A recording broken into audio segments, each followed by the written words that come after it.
બેસશો, કેવી પરિસ્થિતિ છે અને આખી કેવી હાલાકી? પરિસ્થિતિ ખૂબ ગંભીર છે.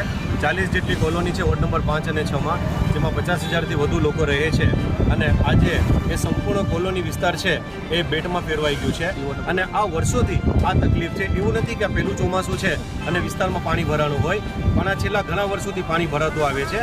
તેના માટે અનેકવાર સેંકડો વાર રજૂઆત નગરપાલિકાને, ડેપ્યુટી કલેક્ટરને, કલેક્ટરશ્રીને, ધારાસભ્યશ્રીને, પણ હંમેશા એ બધાએ આશ્વાસન નામનું લોલીપોપ આપેલું છે, પણ હજુ સુધી કોઈ કામ કરેલું નથી. ગત વર્ષે 2 માનવજીવની હત્યા થઈ હતી. હત્યા કહીશ કારણ કે એ નિર્દોષ એક 1.5 વર્ષનો બાળકનું મૃત્યુ પાણીમાં તણાઈ જવાથી થયું હતું અને 50 વર્ષના ભાઈ તણાઈ ગયા હતા. છતાં પણ તંત્રની આંખ ખુલી નથી અને આજે નેશનલ હાઈવે ઓથોરિટીના કારણે આ પાણી વિસ્તારમાં જાય છે અને લોકો ત્રાહિમામ થયા છે અને લોકો પરેશાની ભોગવી રહ્યા છે.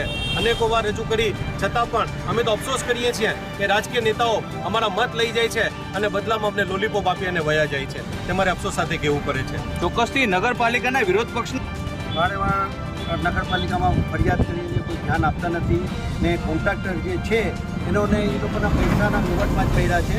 આજે પરિસ્થિતિ એવી છે કે રોડ નંબર 5, 6માં એવી હાલત છે, એને વારંવાર કહે છે. આજે 1 મહિનાથી ત્યાં જઈને બેસે છતાંય એનું આપ વર્તી નથી. પ્રમુખ સાહેબને કહે, ચીફ ઓફિસરને કહે, છતાં પણ કોઈ ધ્યાન આપતા નથી.